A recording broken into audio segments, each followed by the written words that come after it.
लोकसभा चुनाव महज कुछ दिन रह चुके हैं। ऐसे में अब हर पार्टी में एक बड़ा फेरबदल देखने को मिल रहा है और आमतौर के ऊपर जब भी कोई भी चुनाव होता है, चाहे वो लोकसभा चुनाव है, चाहे फिर वो विधानसभा चुनाव है, हर चुनाव से पहले हर पार्टी के अंदर कई तरीके की गतिविधियां देखने को मिलती हैं और कई बड़े बदलाव देखने को मिलते हैं।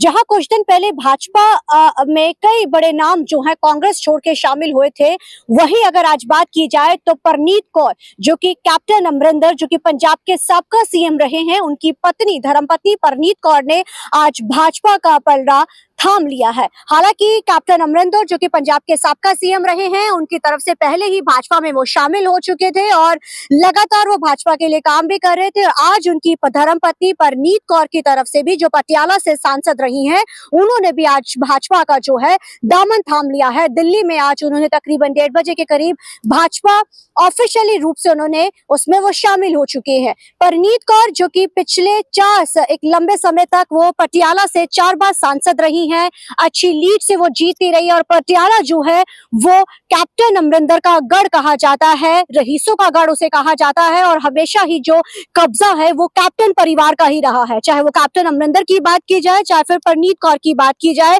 तो अक्सर उस सीट से वो जीतते नजर आए। हालांकि जो 2022 में चुनाव हुए थे, उसमें आम आदमी पार्टी की तरफ से 92 सीटें जो जीतने के बाद कहीं ना कहीं वहां पे वो हार जो है वो जरूर हुई थी कैप्टन अमरिंदर की। लेकिन अब ऐसे में कहा जा सकता है कि आज जहां कैप्टन अमरिंदर की तरफ से पहले ही भाजपा में वो शामिल हो गए थे, तो आज परनीत कौर की तरफ से जो कि अब भाजपा का वो दामन थाम चुकी है। हालांकि कांग्रेस के से उनको काफी लंबे समय से वो निलंबित चल रही थी। पार्टी के प्रति गलत जो कि विरोधी पार्टियों के प्रति कुछ गलत प्रचार या कुछ पार्टी के प्रति गलत जो कि नीतियों के चलते या फिर गलत प्रचार के चलते या फिर गलत पार्टी विरोधी नीतियों के चलते उनको कांग्रेस से काफी लंबे समय पहले ही निलंबित कर दिया गया था। हालांकि उन्होंने रिजाइन नहीं किया था पार्टी से, लंबे समय से निलंबित होने के बावजूद भी वो कांग्रेस की ही कहला रही थी। लेकिन आज दिल्ली के हेडक्वार्टर में परनीत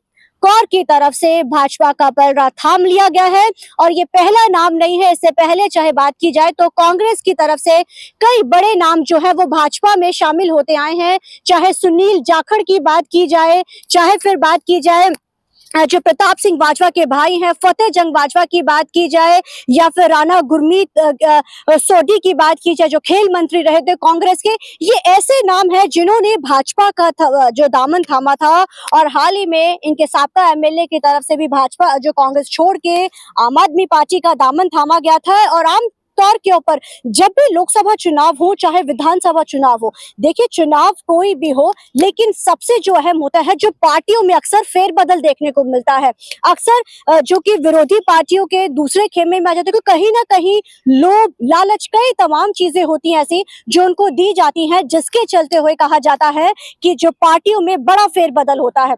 तो ठीक लोकसभा चुनाव से पहले परनीत कौर जो कि लंबे समय से निलंबित चल रही थी पार्टी से, और आज उन्होंने भाजपा का ऑफिशियली दामन थाम लिया है। तो कहा जा सकता है कि आज राजनीति में लगातार बड़े बदलाव हो रहे हैं और अब ये क्यास लगाए जा रहे हैं सूत्रों के हवाले से कि उनको पटियाला से लोकसभा सीट भाजपा की तरफ से दी जा सकती है, क्योंकि बड़ा नाम है, 4 बार वो सांसद भी रही हैं और उसको गढ़ भी कहा जाता है। अब ऐसे में देखना बड़ा अहम रहेगा कि पटियाला में क्या एक बार फिर से परनीत कौर को दोबारा से क्या एक बार लोकसभा सीट भाजपा की तरफ से दी जाती है। अब नजर उस पर टिकी रहेगी।